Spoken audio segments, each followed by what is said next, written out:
Welcome to Pallavi media. ప్రపంచం మెచ్చిన భారతదేశ దిగ్గజ వ్యాపారవేత్త రతన్ టాటా కన్నుమూశారు. ఆయన మరణం ఇప్పుడు యావత్ దేశాన్నే కాదు ప్రపంచాన్ని తీవ్ర దిగ్భ్రాంతికి గురి చేస్తుంది. ఆయన ఎన్నో ఉన్నత శిఖరాలను అధిరోహించారు. ఆయన ప్రేమలో విఫలమైనప్పటికీ కూడా వ్యాపార సామ్రాజ్యంలో ప్రపంచాన్ని జయించాడని చెప్పుకోవచ్చు. ఒక్కసారి ఆయనకు సంబంధించి కొన్ని విషయాలు తెలుసుకుందాం. మనతో Hyderabad public school chairman Gusti Noria sir ఉన్నారు. హైదరాబాద్ పబ్లిక్ స్కూల్స్ చైర్మన్ సార్ని అడిగి కొన్ని విషయాలు తెలుసుకుందాం. ఎందుకంటే గతంలో కూడా సారు 1-2 సందర్భాల్లో రతన్ టాటాను కలిసిన పరిస్థితి ఉంది. సో సార్ని అడిగి అసలు నిజంగా రతన్ టాటా జీవితం గురించి కానీ ఆయన వ్యక్తిత్వం గురించి కానీ ఇలాంటి విషయాలు తెలుసుకుందాం. సార్ నమస్కారం sir. Good afternoon sir. Good afternoon. Good afternoon, sir. I think you heard about Ratan Tata ji's.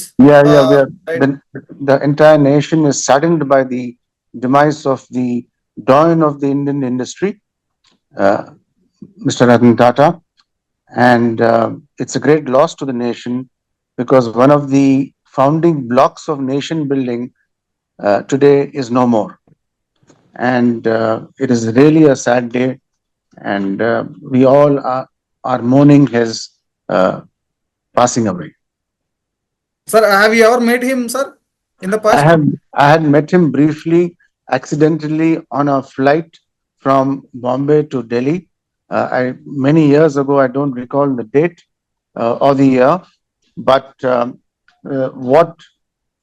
I was sitting on a row just behind him, and what struck me was his humility, because it was an Air India flight, and they had recognized him entering the flight, and I was one row behind him, and he was carrying a briefcase with him, and when someone tried to help him with the briefcase, he politely declined the offer of help, and he himself put the briefcase up into the bin of the aircraft.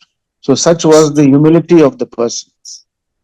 He had no airs about him, and he was a very humble human being, basically meant to serve the humankind, especially serve the nation, and that was what is all about the great man who just passed away. Sir, speak a few words about his business entire empire, because he expanded his business throughout 110 countries. Yes. So when he became the chairman of Tata Sons after Mr. J.R.D. Tata, the total business of the Tata Group was about $5 billion. Today, the business has risen to about $100 billion, and it's cumulatively the largest industrial group in India. Spread over approximately 120 countries. I may be wrong by a few numbers, but apparently it's in about 120 countries. And some of the most iconic brands like the Jaguar, Land Rover motor vehicles, some steel plants, iconic businesses are owned by the Tatas, and he played a very pivotal role in the expansion of the Tata empire. But one thing of note here is that Tata's as an industrial group gives 65% of its profit for charitable causes in education, healthcare, rural development, etc. What we see now as a corporate social responsibility of 2%, 2.5% that corporates have to set aside for developing the nation. Tata's has been doing this for years now, and not 2.5%, but 65% of their profits. So that separates the Tatas from the other business houses. Tatas are there to serve the nation, to serve humanity.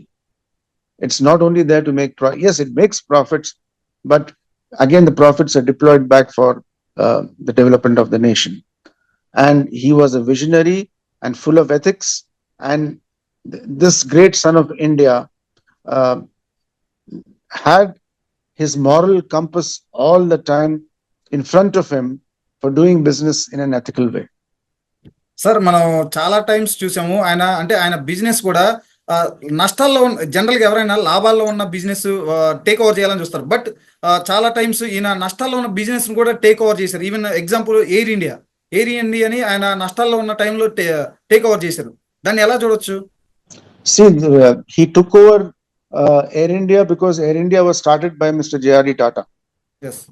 It was started by the Tatas, and uh, it was hurting the Tatas to see the airline go down the tube the way it had.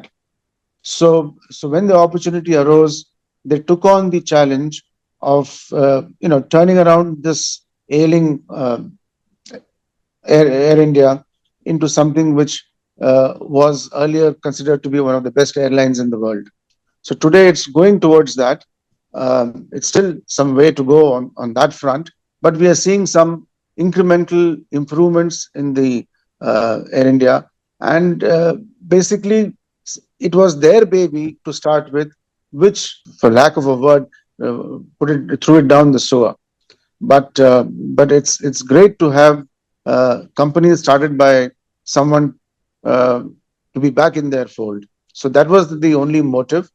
And even apart from Air India, if any of their businesses are not doing well, they still won't shut it down, because a lot of jobs would be at stake.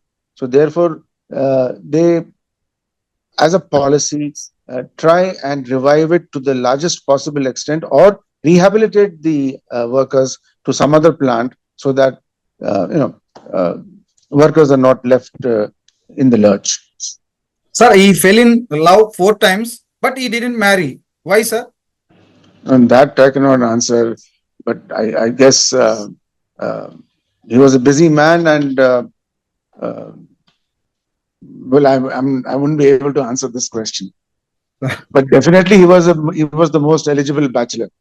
Yeah, exactly, Yeah. sir.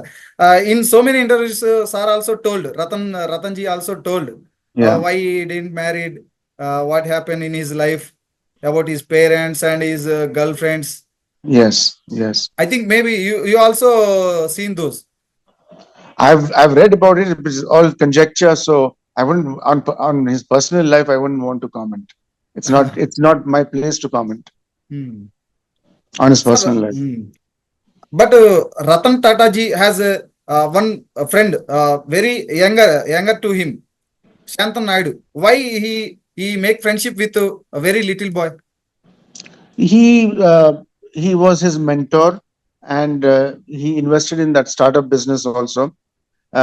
Basically, because he was feeling very lonely, and therefore he needed some company, and he found solace in this friendship with this young Shantanu. Sir, speak few words about Ratan Tata ji's life values and his simplicity. I think he is also living in a small house, and always Yeah, whenever he go out in a small vehicle, Tata's Nano. yeah.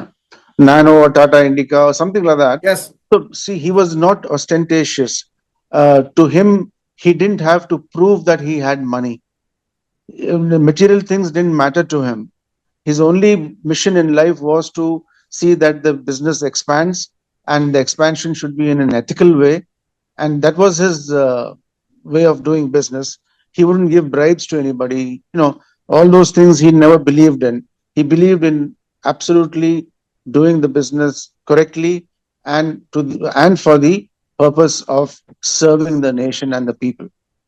And he was definitely a visionary, full of ethics, and a great philanthropist. I would say doyen of the Indian industry, and a great son of India. What is important here?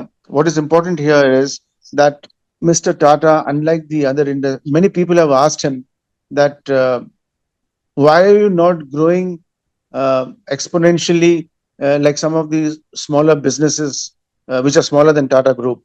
So he said that he's in the service to the nation, and therefore profit is not his only motive. The thing is to build institutions, long-lasting institutions, so that it sustains. It's not a fly-by-night operation where you suddenly become big and then next day you see you're not there. So he was building a foundation to foundations for institutions which sustain themselves over the years. So that was his philosophy, and so much of the Tata wealth was invested into education, into healthcare, and Yes. rural development. And they don't keep on bragging about this. Not many people know how much they have done, but really, if you have to quantify it, I mean, it's close to what the government does for the nation. It's that kind of philanthropy the Tatas have done. Sir, giving back to the society on this basis, Ratan Tata give a lot of funding or a lot of contributed for the society, even 1,000 crores of rupees. No, he has contributed thousands of crores, not only 1,000 crores. I mean, that is what I just spoke about a little earlier, that 65% of the profits of Tata Group today is about approximately about 8 lakh crores or 9 lakh Yeah. crores. So 65, and they probably make a profit of about, say, minimum profit of 10-15%. So about 80-90 lakhs, out of which 65% goes for philanthropy. Sir, what kind of things from his life the younger generation can learn from his life through his entire life? That one has to be selfless, one has to be focused, one should not be distracted by the material things that surrounds you, and one should not flaunt the wealth. Wealth is not meant to flaunt. Wealth is not meant to show. Wealth is meant to serve. I mean, that is what he believed in, and that is the lesson that we need to learn. And my only request to the government is that lesser people have got the Bharat Ratnas. I think he deserves a Bharat Ratna. Yes. Thank you, sir. Thank you so much for your valuable time. Thank you, sir. Thank you so much. Right. నిజంగా రతన్ టాటా అనే వ్యక్తి భారతరత్నకు నిజమైన అర్హుడు. అన్ని అర్హతలు ఆయనకు ఉన్నాయి. భారత జాతి ఒక ముద్దు బిడ్డనైతే కోల్పోయింది. పారిశ్రామిక రంగానికి రతన్ టాటా లేని లోటైతే పోడ్చలేంది. విలువలే ఆయన ఆస్తి, నమ్మకమే ఆయన పెట్టుబడి. ఆయన బాధ్యతలు చేపట్టినప్పటి నుంచి కూడా టాటా గ్రూప్ సన్స్ 10,000 కోట్లతో ఉన్నది. ఇప్పుడు దాదాపు 8 లక్షల కోట్ల రూపాయలకు సామ్రాజ్యం అయితే, వ్యాపార సామ్రాజ్యం అయితే విస్తరించింది. నిజంగా ఆయన గుండు సూది నుంచి ఆకాశంలో ఎగిరే విమానాల వరకు ప్రతి రంగంలో కూడా టాటా గ్రూప్ అయితే తనదైన ముద్ర వేసింది. ప్రజల అభిమానాన్ని అలాగే ప్రజల నమ్మకాన్ని కూడా చూరగొంది. Thank you sir. Thank you so much. Thank you. Thank you. Thank you sir.